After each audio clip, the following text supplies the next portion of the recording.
What's going on, everybody? Welcome to Who You Got with Melo. and Rado. It's a sports podcast where we talk your favorite sports debates, sports highlights, and sports matchups.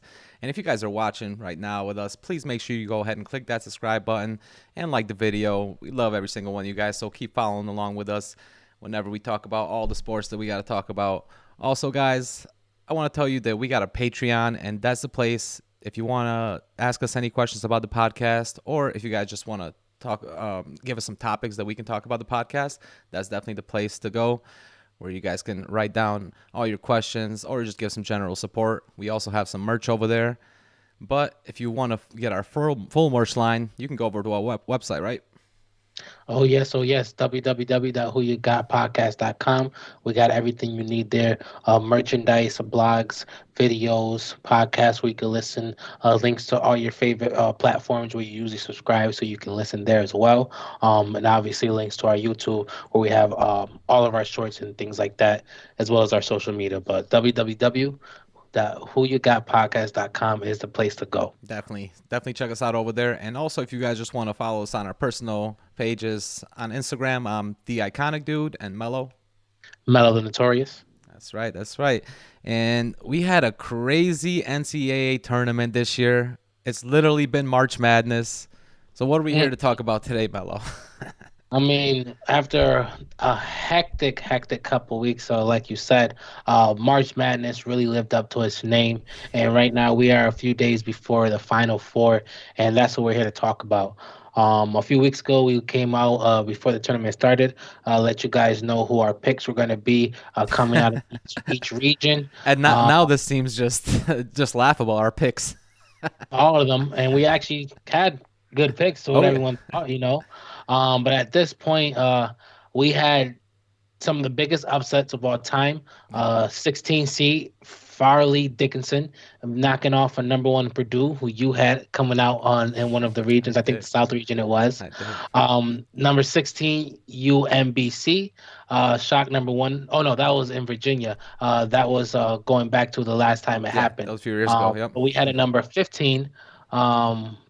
Beat what was it? Princeton, Princeton beat number two. beat Yeah, Arizona. Yep. Arizona. So And they we made it had. far. I mean, Princeton they got 2 rounds, which is insane. Like it's actually 3 rounds. They made it to the Sweet 16. So incredible. Honestly, by the time we got to the Sweet 16, we barely had any top seeds left. Yep. And but once we got to the Elite Eight, every team besides Texas really fell through. Yeah. And then pretty much FAU, with a major upset in fashion, like they've been doing all tournament, knocked out Texas. And now we have a Final Four of number nine, Florida Atlantic, number five, San Diego State, number five, Miami, and number four, UConn.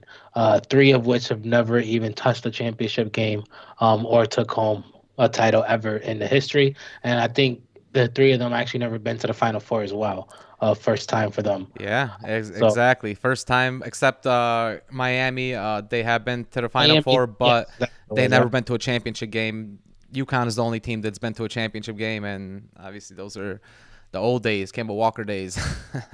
But I mean, it has been an incredible tournament. This is one of the first times that two number one seeds went out before the Sweet 16, and it's only happened like a few times in the last 30 years.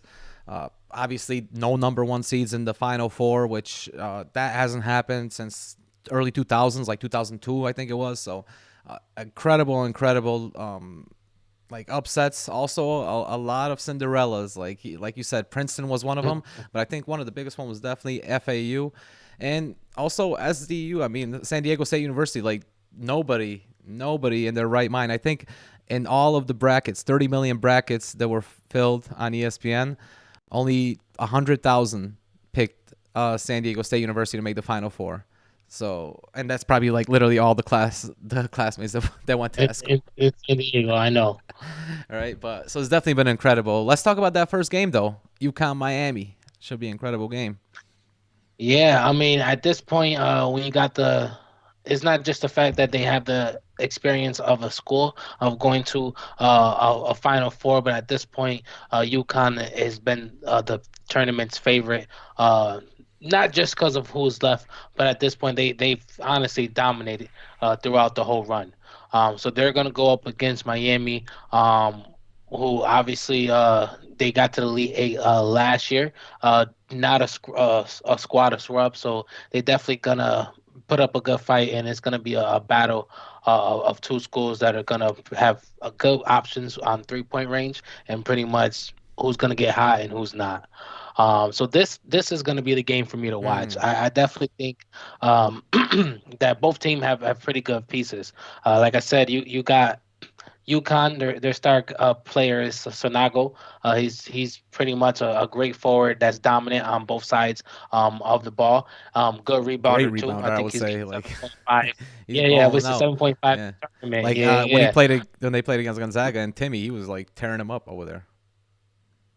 Yes, no, honestly, and that's what thing. That's what I said. It's not just because of who they had left. When it comes to what they did to get here, UConn has been absolutely dominant on both sides of the ball, and their stars have been playing. So they definitely deserve all the praise. Guard Jordan Hawkins been going off in this tournament, damn near 50% from three, pretty much averaging 16 points in the last 4 games. And like I said, between them two, they got a great starting five to kind of round them out. And it's a team that share the basketball well, so they always find themselves able to get open opportunities from the three. So we're definitely going to see them go up against another team that know how to shoot Yeah. well. Zay Wong and Jordan Miller are both people who know how to get their shots and get to the basket. So I definitely want to see how that guard play out. But for this tournament right now in these last 2 games, 3 games because it's going to be a championship game. But these last few games is really about matchups and just names going against names. Um, like you said, Sanago is a very good rebounder, so we're definitely going to have to see how him and his big man match up Yep. against Omir, who's a walking double double and has been dominating on the glass too in this tournament as well. So I'm definitely excited to see how all those big men match up and how the shooting match up as well. But what about you? How do you what makes you excited about this game before we even get about who you got? See, I think this is gonna be an exciting game. I think I'll be honest. I think this is gonna be more exciting than whoever gets to the championship game. And most Right. sometimes it is like that. Like the final four games are so exciting that once you get to the championship game, that team is just so hyped that they just go off and win it. But both of these teams are great scoring teams. Miami is 18-2 when they score 79 points or more. And the only losses that they had, those two losses, was one of them in overtime to NC State, and the other was on a last second shot. So when they score 72, they or 79, they barely lose. Now the problem with that is that the Huskies, UConn is the only other team in the tournament that's scoring higher than Miami. So now this is Ridiculous. literally gonna be a game of shooters. It's gonna be a crazy high scoring game. I'm expecting both of them to score over 160, so at least 80 points each. I think that it's gonna come down to a lot of fouls and free throws, though. The Hurricanes are amazing from the line, and UConn they do get hammered inside with like lots of fouls. Whenever you have like two big guys, and Miami does have two forwards, they can go inside. I'm worried if Sanago's gonna get hit with a few, early fouls. That's gonna be a big question because UConn does have an issue with giving off a lot of fouls. I mean, even you saw in that Gonzaga game, they had two guys with 4 fouls going into like the last like 2 minutes of the game. Like, luckily nobody fouled out, but they were still like close to fouling out. So that's one thing you're definitely gonna have to look at. I mean, the size and the depth is definitely, to UConn. They have a lot more bench scoring than Miami has. Miami mostly relies on their 5 guys, their 5 core guys to score. They're starting five. I just think that this is going to be a very exciting game. And one thing we got to say though, like you got to give a lot of credit to the coach Hurley for UConn. I mean, this is his first year, and of course he comes from Mhm. a very famous basketball family. Of course, his brother Bobby Hurley, which I met in Rochester when he came through and did a basketball camp. I got a signed card, Bobby Hurley. So I'm definitely rooting for his brother a little bit, but I think that it's definitely going to be an exciting game. But who you got for this one? Who you got winning it? So some people think this might be uneven matchup.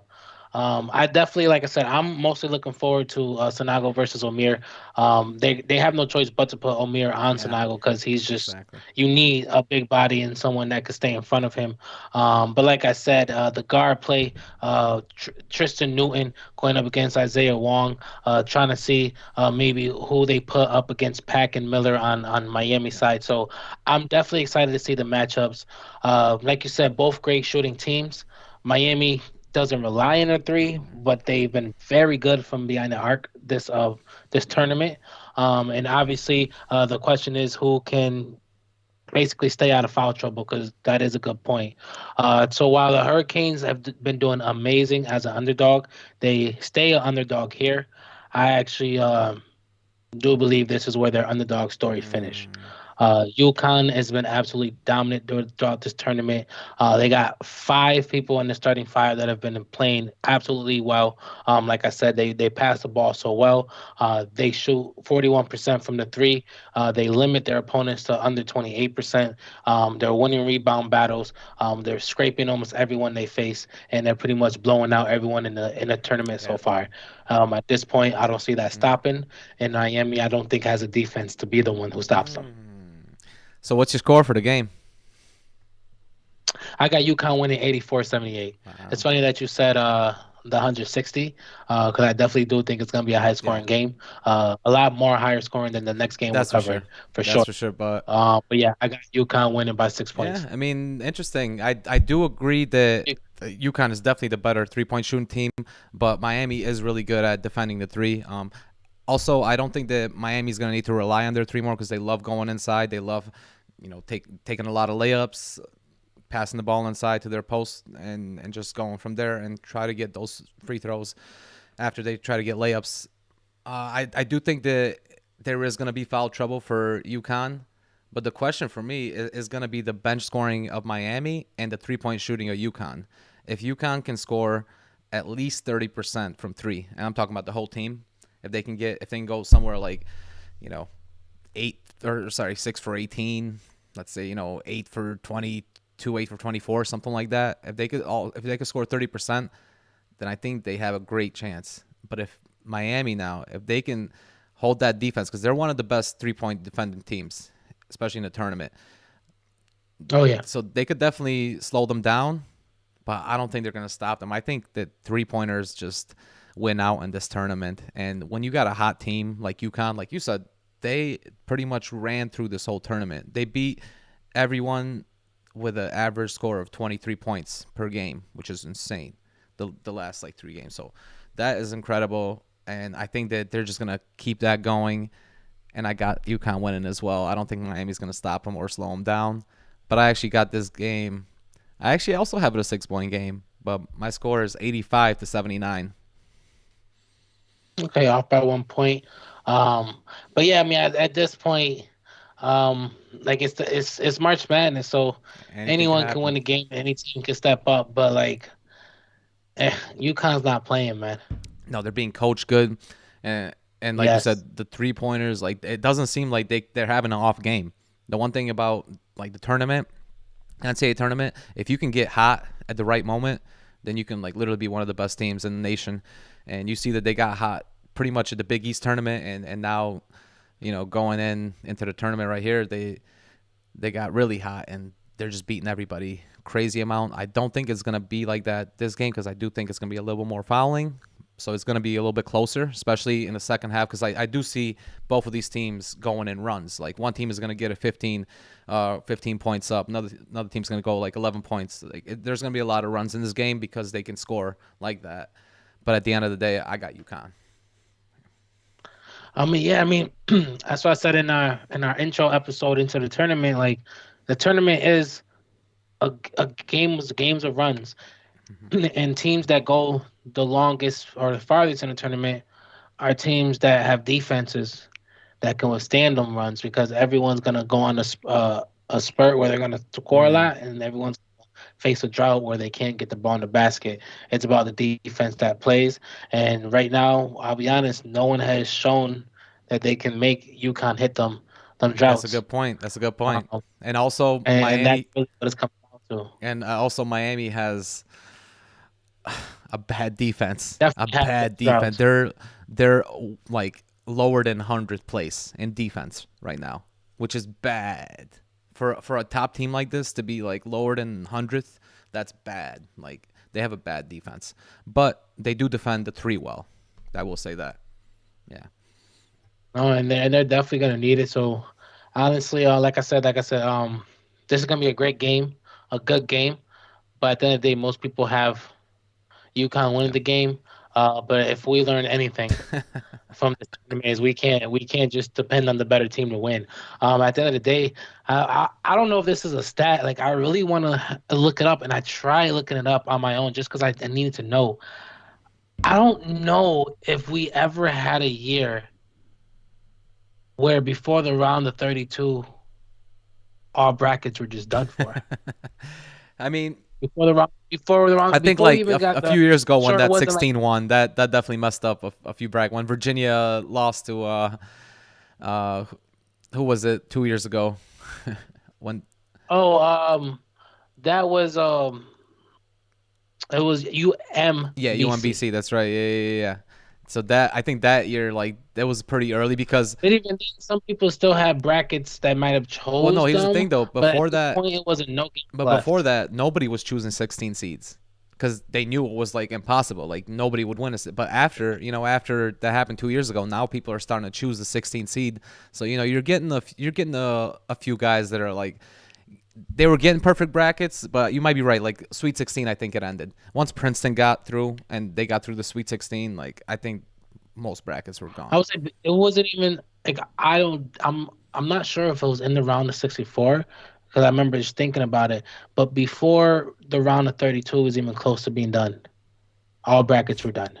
Like it wasn't even close to the Sweet 16, and I'm like, ain't no way like that happened that fast. And it was just like because one or two upsets, you still had like, all right, like we got like 0.23 still left, like 0.001. Like they still be someone out there, but this year was just a hectic year. Like Definitely. March Madness is an Hmm. understatement. So at this Definitely a lot of point, you parity. kind of your favorite, Hmm. but Definitely a lot of parity and who a knows? lot of upsets, and let's talk about two of these teams that pretty much upset a lot of teams getting into this into this level. Like obviously San Diego State University, the number 5 seed, they just beat Creighton, which was a hell of a game. They beat them 57-56. It was incredible, and they came out on top. Um, and then you got the number 9 seed, like you said, Florida Atlantic University. I mean, they kind of got lucky in the first round, or sorry, in the second round, I would say, because you did have Farley Dickinson beat Purdue, so they got to play a 16 seed in the second round. But after that, like they kept on upsetting everybody. So you definitely got to give them props. They beat Tennessee and Kansas State, number 4 and number 3 seed in Mhm. this region. So Yeah. incredible for what they can do. They're definitely the Cinderella story of the tournament, Florida Atlantic University. So let's talk about this game. FAU versus SDSU. Yeah, I mean, like you said, Florida Atlantic is the Cinderella story this year. While there's other lower seeds that won games at this point in the Final Four, like they're the Cinderella story. And they did it with their defense. They have shown that they can just be a defensive juggernaut. They're pretty much what they're throwing down with all the teams in the tournament. Threw down in their conference tournament Yeah. and just showing that they pretty much don't care about who's rocking, who's getting the ball, who's scoring. As long as we show up on the defensive end and just grit and grind, we're gonna get ourselves some Hmm. wins. And like you said, beating Tennessee, Kansas definitely prove, like you said, the first round they might have gotten a pass, or after the second round, but definitely in the Elite Eight and the Sweet 16, they showed that there are teams that can contend. So the question is, can they do it against San Diego Hmm. State? Pretty much both teams are definitely balanced and definitely deep. So while people are a little bit more excited for UConn versus Yeah. Miami, this is a team where honestly, or this is a game where anything can happen. You don't know who's going to be the leading scorer. You don't know who's going to show up. You don't know who's going to take over, and you don't know. Like this is you just really can't guess with this That's game. true. Like it's That's really true. going to be hard to guess because they're so deep, they're so balanced, and they do everything almost at the same level when it comes to they just do a little bit of everything well. Um, so when it comes to Florida Atlantic, they pretty much they're led by Janelle and Elijah. Pretty much their leading scorers, Janelle Davis and Right, Elijah Martin. Martin. Yep. Um, got great mismatches on the perimeter, a good 3 point shooting team, and then rounding it out, they got Golden as their big man, who's given them 7 and 8 this tournament, pretty much grinding down low, making sure that they can contend in the paint. The thing I love about this team though is that they're not afraid to just switch things up and just make sure that they have to do what they have to do to beat the team they're facing.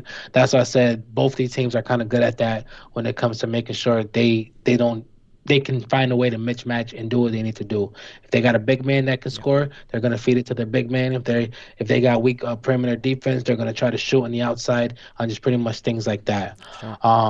So definitely on the other end, San Diego, they're looking very, very good this year as well.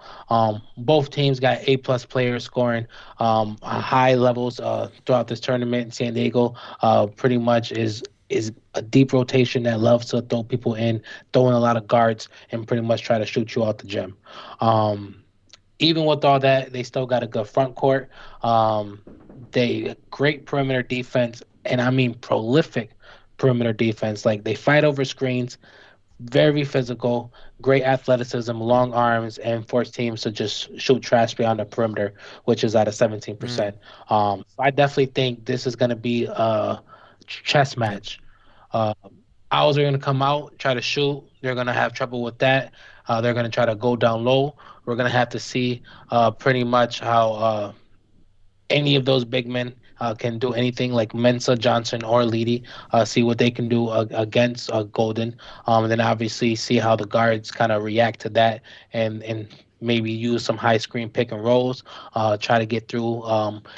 The both the teams like to use zones, so I just really think this is going to be a back and forth chess match, and I do think it's going to be a close game. Before I tell you who I think pulls away, just at the end, I want to hear what your thoughts and analytics are in this I game. agree with a lot of your points. By the way, I think you broke it down very well because I agree with that it's going to be a chess match. I think that both of these teams are going to try to find ways to score, and they're going to find those ways to score, and then they're going to keep utilizing those same ways throughout the game. Like if they find out that they can post up, like Vladislav, if he can post up for FAU, then Golden's definitely gonna try to get those points and get those offensive rebounds to try to put the ball back in there.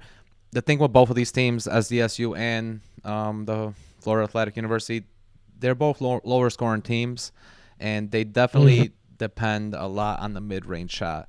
Both of these teams are like lower 50s and 3 pointers, and that's not great.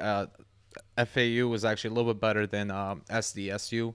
SDSU was a very bad 3 point shooting team, and I'll be honest, like the last two games that they had since the Sweet 16, they had they got very lucky, very very lucky because the teams that they played, they held their opponents to 5 for 44 from three.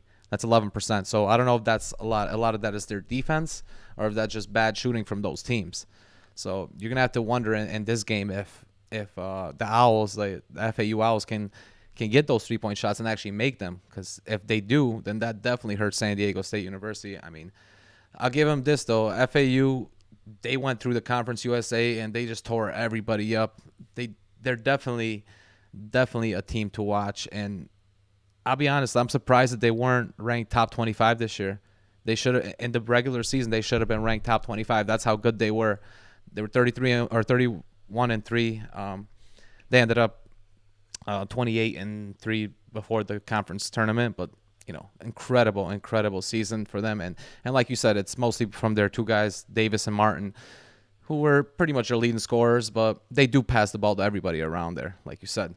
Now for SDSU, the question is really going to be: Are they going to be able to out rebound FAU? Because they actually have trouble with their defensive rebounds. So I am gonna have to watch that. That's definitely a big key in this game because they got Lee D who's like one of their higher rebounders. Like he gets 5.3. Then you got Mensa, but he's more of like a bench guy. and he's pretty much your top rebounder in this tournament. He was getting 6.7 rebounds a game in this tournament. So, I mean, you can't expect your bench guy to be your top rebounder if you want to win a game like this. For me, a question in this game is going to be 3-pointers and paint points. If FAU is able to score 3-pointers, then they're going to be very successful. If SDSU is able to get those paint points and get those offensive rebounds and putbacks, then they're going to be very successful. So I think both of these teams have a chance to win this game. I think this is definitely a pick'em game. And no, that's why I said it's a chess match because what like all the things that you mentioned, things that I mentioned are kind of what they're gonna be trying to work around. So Aztecs, 17% shooting. Teams that go up against them have 17% shooting. They're ridiculously, ridiculously good on the perimeter. So that They're, like I said, physical. They yeah. fight over screens. They're So that lengthy. was my question. Do you think that's good defense, or do you think those are bad shooting from those teams? So I think it's great Mm-hmm. defense. They're putting very good pressure. Now San Diego only shooting, or not San Diego, Florida Atlantic only shooting 32% in the tournament. But they might have a tendency of giving. They have the tendency of giving different looks, and one of those looks might be trying to put four guards out there That's interesting. to get more shooting opportunities. But now, like you said, four guards out there Lose out on that rebounding. creates a 3-point opportunity.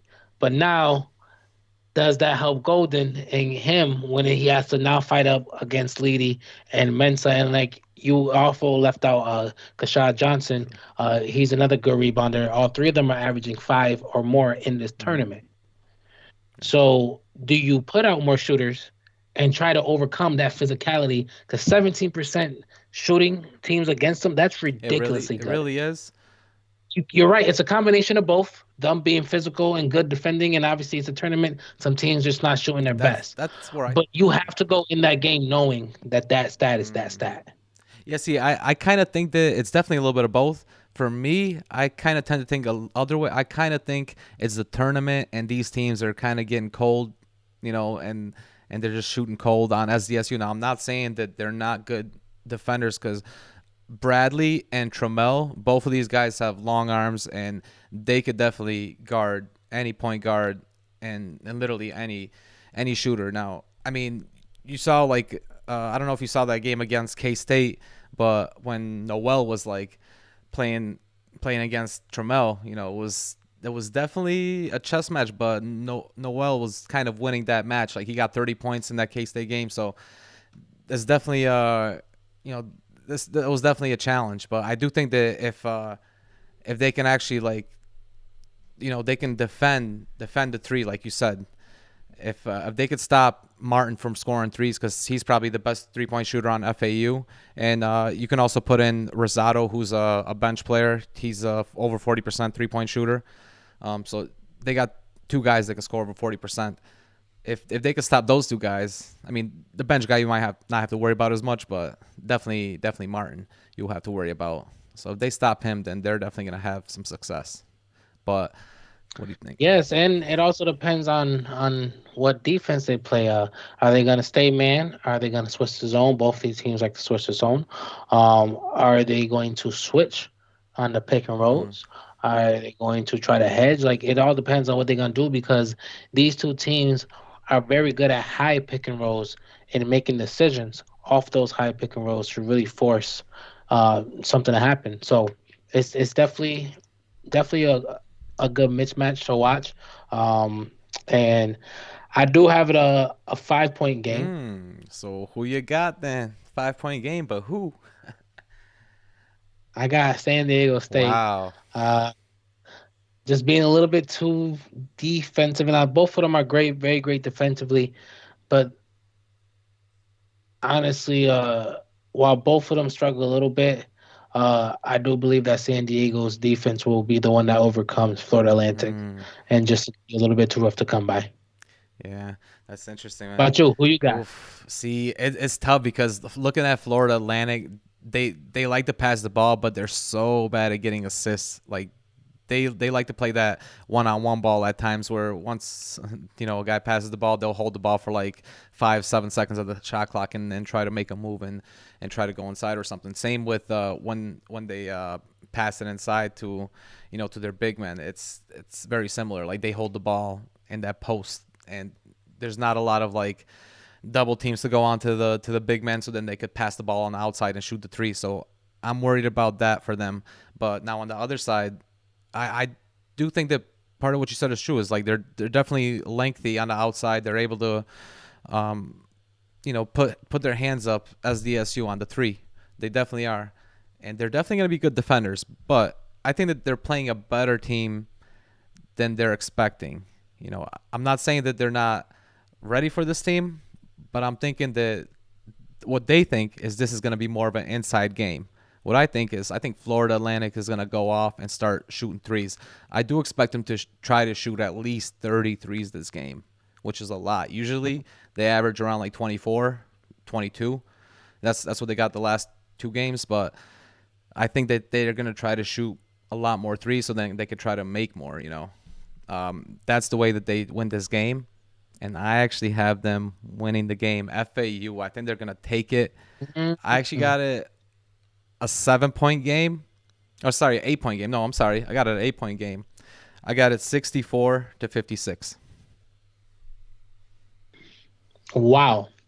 No, honestly, I'm not even mad. Like I said, it's gonna be very hard to choose who you want to win this game. Um, so it's safe to say that we both think whoever wins this game is gonna face UConn In the national in the championship. championship game. But we got San Diego. I got San Diego State versus UConn, and you got Florida Atlantic University versus UConn.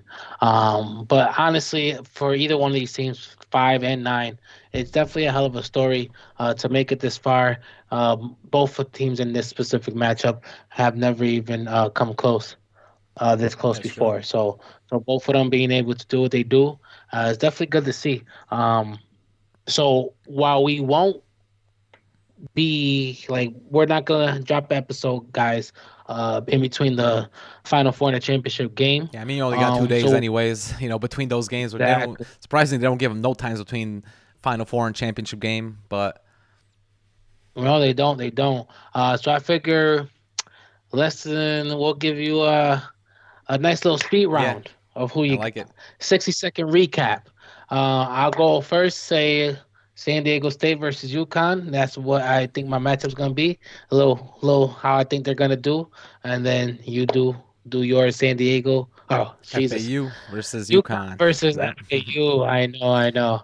Crazy to think that these are the teams that we're picking for the national championship is wild to me. Seriously, seriously. What a That's so yo true. no, That's it's so true. Like, crazy. Like UConn and Miami don't sound too bad, but the fact that one of them's getting the boot and one of these San Diego and FAU teams is getting in is yeah, I really mean, my so my wild to Final me. Four teams, they were Houston, Alabama, Gonzaga, and who did I have? Another number one, Purdue. Purdue. Thank you, Purdue. Hey, yeah, because they got kicked I out so know. fast. And I had Houston, Alabama, uh, That's UCLA, right. and Tennessee, yeah. Tennessee. And it didn't look too bad for a while, Both but of our number ones got kicked out on the same day. Alabama and Houston in the same day, Sweet 16. Oh, yo, and I was talking crap to you, because because that Gonzaga game I was and Gonzaga versus yeah, UCLA, we were watching, and I was like, "Oh, that's gonna be the you game of the year." I was like, "I can't wait for this game. I can't wait for the game." And it was like it literally came down to the end. It looked like Gonzaga was gonna win. Then it looked like UCLA was gonna win, and then Gonzaga took over and won it. But I do think they both lost. I know. Then they both lost. But I will say those before we give our takes on the championship game. I will say I think that these Final Four games are going to be a little more exciting than the championship game, and that's just my theory. Nah, championship game. You know what?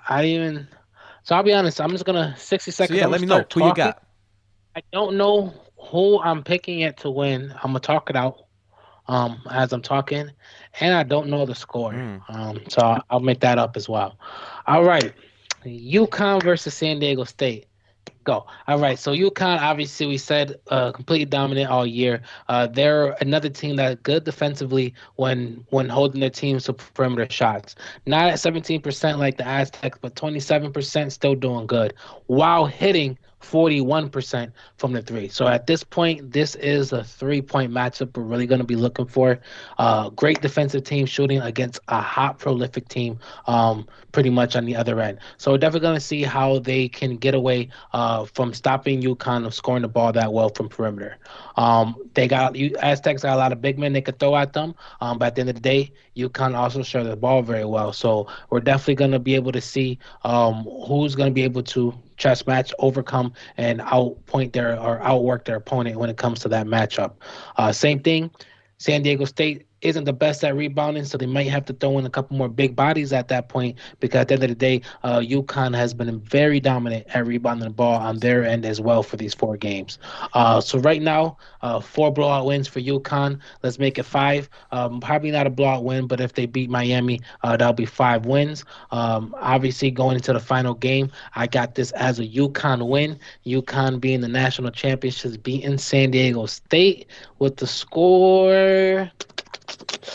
Let's go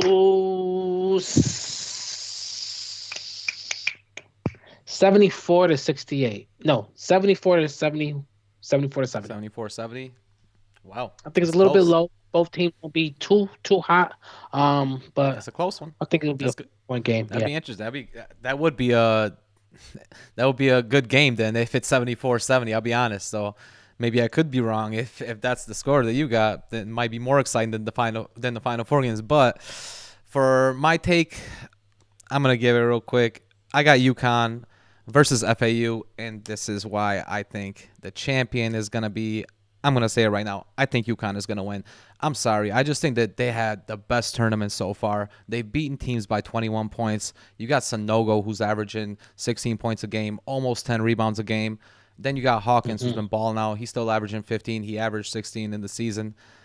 Those two guys together, they're that's the core you need to do the pick and rolls that UConn does. And then having a guy that can pass the ball in Newton, he's an incredible Hmm. passer, and he also gives Sonogo some alley oops. So watch for some of those.